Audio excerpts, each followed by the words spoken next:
Je vais vous présenter les comptes financiers 2018. Commençons par les charges.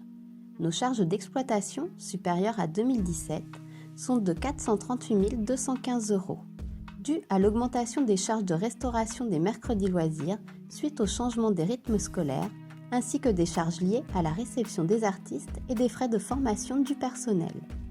Dans les comptes impôts et taxes d'un montant de 68 624 €, nous constatons une augmentation par rapport à 2017, malgré le renouvellement de l'exonération de la taxe sur salaire, appelée CITS.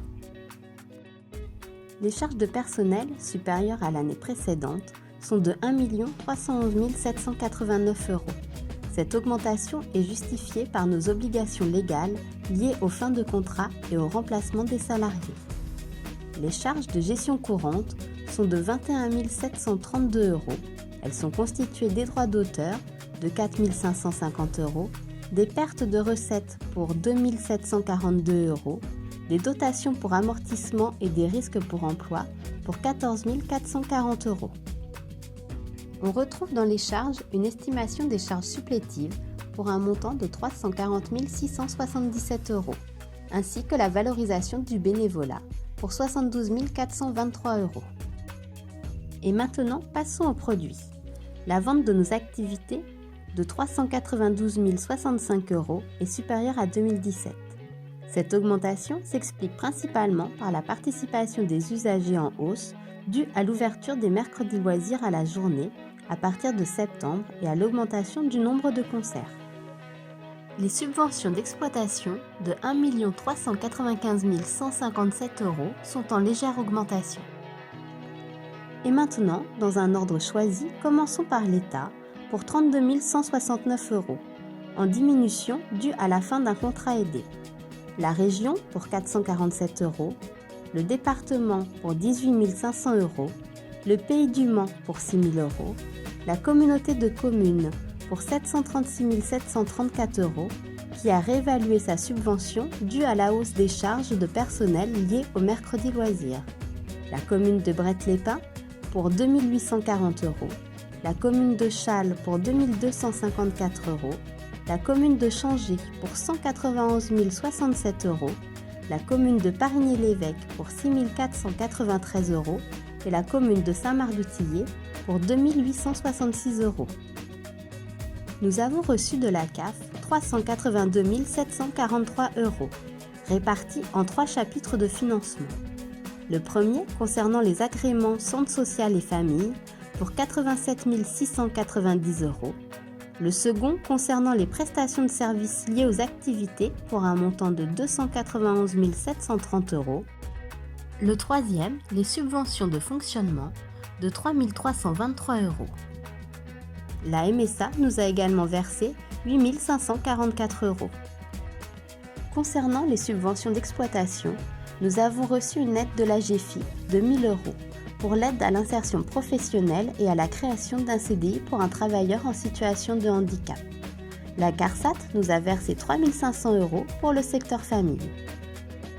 La somme correspondant aux adhésions d'un montant de 12 908 € est en augmentation par rapport à 2017. Nos recettes de formation, pour un montant de 15 913 € sont versées par Uniformation. Elles sont supérieures à l'année 2017. Nous bénéficions d'un complément pour des périodes de professionnalisation commencées l'an dernier. Les reprises sur provision, pour un montant de 21 598 € correspondent à la somme de 4 047 € pour faire face à nos obligations sociales, ainsi qu'à la reprise des fonds dédiés pour l'année 2017, pour un montant de 17 000 € pour la communauté de communes. Les produits exceptionnels pour un montant de 3 335 € viennent principalement d'un produit sur exercice antérieur de la MSA. Pour clore les produits, nous retrouvons la contrepartie des charges supplétives et de la valorisation du bénévolat. Pour conclure, nos recettes totales sont de 2 256 062 € et nos dépenses de 2 253 459 €. De ce fait, nous enregistrons un résultat positif de 2 603 €. Et maintenant, je vais vous présenter le bilan. Les différents postes du bilan renseignent sur la santé financière de l'association. Au 31 décembre 2018, le bilan a été arrêté à la somme de 450 890 €. Commençons par le passif. Les fonds propres de l'association sont de 76 480 €. Ils sont en augmentation dû aux résultats positifs de l'exercice. Nos provisions pour risques et charges sont de 143 811 €. Les dettes, pour un montant de 230 599 € sont en légère augmentation. Cela s'explique par une hausse des dettes sociales et fournisseurs. Et maintenant, passons à l'actif. L'actif immobilisé est de 8 079 €. Il est en diminution. Il n'y a pas eu d'acompte et d'avance versée sur immobilisation. L'actif circulant est constitué des stocks et des créances pour 146 367 €. Nous retrouvons les charges constatées d'avance pour un montant de 1 677 € et nos comptes en banque pour un montant de 294 767 €. Nous avons plus de créances qu'en 2017. En effet, nous constatons une augmentation due principalement au retard de paiement des familles, ce qui a pour conséquence une légère baisse de nos disponibilités.